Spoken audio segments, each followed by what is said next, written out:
ಯಾಕೆ ಬ್ರದರ್ ಕ್ರಿಸ್ತ ನನ್ನಲ್ಲಿ ಯಾಕೆ ಇರಬೇಕು ಕ್ರಿಸ್ತನು?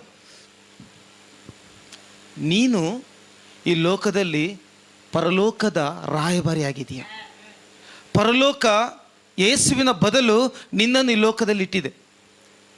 ಅಷ್ಟೇ ಅಲ್ಲ, ಆ ಯೇಸುವನ್ನೇ ನಿನ್ನೊಳಗಡೆ ಕೊಟ್ಟು ಈ ಲೋಕದಲ್ಲಿ ಆತನ ಕಾರ್ಯ ಮಾಡಲು ಇಟ್ಟಿದ್ದಾನೆ.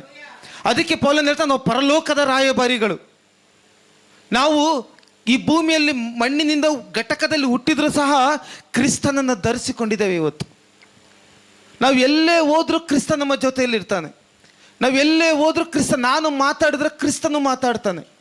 ಯೇಸು ಹೇಳ್ತಿದ್ದಾರೆ, ಈ ಮಾತುಗಳು ನನ್ನದಲ್ಲ, ಇದು ತಂದೆಯಿಂದ ಕೇಳಿದ ಮಾತು. ನಾನು ತಂದೆಯಿಂದ ಕೇಳಿದ ನಿಮಗೆ ಹೇಳ್ತಾ ಇದ್ದೇನೆ. ಹೇಗೆ ಸಾಧ್ಯ ರೀ?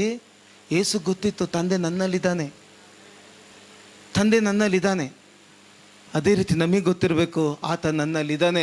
ನನ್ನ ಮಿನಿಸ್ಟ್ರಿ ಲೆವೆಲ್ ಚೇಂಜ್ ಆಗುತ್ತೆ, ನನ್ನ ಕುಟುಂಬ ಲೆವೆಲ್ ಚೇಂಜ್ ಆಗುತ್ತೆ, ನನ್ನ ಬಿಸ್ನೆಸ್ ಲೆವೆಲ್ ಚೇಂಜ್ ಆಗುತ್ತೆ, ನನ್ನ ಲೈಫ್ ಫೇಸ್ ಚೇಂಜ್ ಆಗುತ್ತೆ. ಆದರೆ ಯಾವುದರಿಂದ ಆಗುತ್ತೆ? ಕ್ರಿಸ್ತನು ನನ್ನಲ್ಲಿ ಇರುವಾಗ, ಆತ್ಮನು ನನ್ನಲ್ಲಿ ವಾಸ ಮಾಡುವಾಗ ನನ್ನ ಜೀವಿತದ ಪರಿಸ್ಥಿತಿಗಳು ಚೇಂಜ್ ಆಗುತ್ತೆ. Praise the lord. ಪ್ರೀತಿಯ ದೇವ ಜನರೇ, ದೇವರ ವಾಕ್ಯವನ್ನು ಕೇಳಿದ್ರಲ್ಲ, ಸ್ವಸ್ಥತೆಯನ್ನು ನೋಡಿದ್ರಲ್ಲ. ನೀವು ಸಹ ದೇವರ ವಾಕ್ಯದಲ್ಲಿ ಬೆಳೆಯಲು ಇಷ್ಟಪಟ್ಟರೆ, ನನ್ನನ್ನು ಕಾಂಟ್ಯಾಕ್ಟ್ ಮಾಡಲು ಇಷ್ಟಪಟ್ಟರೆ, ಪ್ರಾರ್ಥನೆ ಬೇಕಾಗಿದ್ದರೆ ಈ ಕೆಳಗಡೆ ಕೊಟ್ಟ ನಂಬರ್ ಮಾಡಿ.